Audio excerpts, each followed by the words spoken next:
के पक्ष की बात करते हैं तो क्यों मुस्लिम भड़कता है? आखिरकार किस वजह से मुस्लिम परेशान है?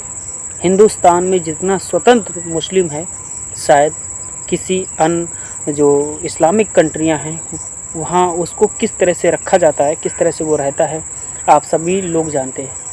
हिंदुस्तान की जो मुस्लिम कौम है आखिरकार क्यों बार बार इस तरह की घटनाओं को अंजाम देती है? जयपुर की घटना आप सब किसी से छिपी नहीं है और ना ही छिपने वाली है। हालांकि बहुत सारी घटनाएं आपने देखी होंगी, मर्डर, कत्ल और बहुत सारी चीज़ें, लेकिन अगर वीडियो बनाकर एक चेतावनी के साथ अगर हिंदुस्तान में किसी घटना को अंजाम दिया जाता है, वो एक आतंकवादी के रूप में आता है। कहने का मेरा मतलब साफ साफ है, जो घटना को अंजाम दिया गया है ये एक आतंकवादी से 2 गुना ज़्यादा है, क्योंकि एक आतंकवादी अपना फ़र्ज निभाता है। लेकिन यहाँ हिंदुस्तान का ही मुस्लिम अगर आतंकवादियों के काम करने लगेगा तो किस तरह से हिंदुस्तान का मुस्लिम हिंदुस्तान का हो पाएगा? कुछ मुस्लिम जो इस कौम को बर्बाद कर रहे हैं।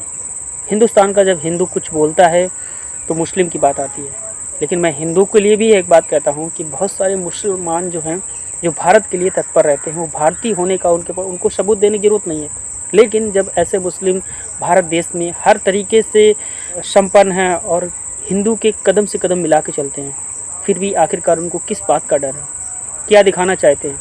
आपको पता होगा कि आप जब इस्लामिक देश के बारे में जानेंगे तो शायद आपको बहुत पीछे जाना पड़ेगा। इस्लामिक देश में तो आप माइक को लगा नहीं सकते हैं, आप झंडा नहीं लहरा सकते हैं, और हिंदुस्तान में आप जहाँ चाहते हैं वहाँ पेशाब कर देते हैं, जहाँ चाहते हैं वहाँ खड़ा होकर थूक देते हैं।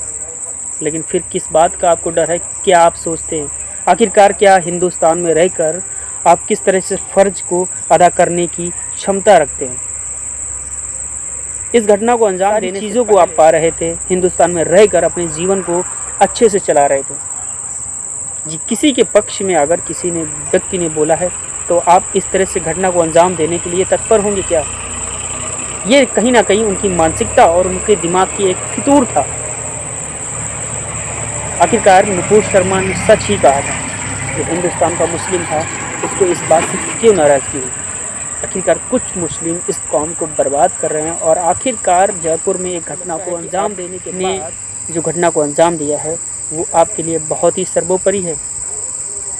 अगर इस बात को आज हिंदुस्तान का मुस्लिम नहीं समझा तो आने वाले वक्त में शायद हर एक मुस्लिम की कौम आतंकवाद की तरह नज़र आएगी। और मैं शासन और प्रशासन से यही कहूँगा कि ऐसे व्यक्तियों के साथ एक ऐसा व्यवहार किया जाए, एक ऐसा तरीका अपनाया जाए कि ये सब करने से पहले उसको 1000 बार सोचना पड़े।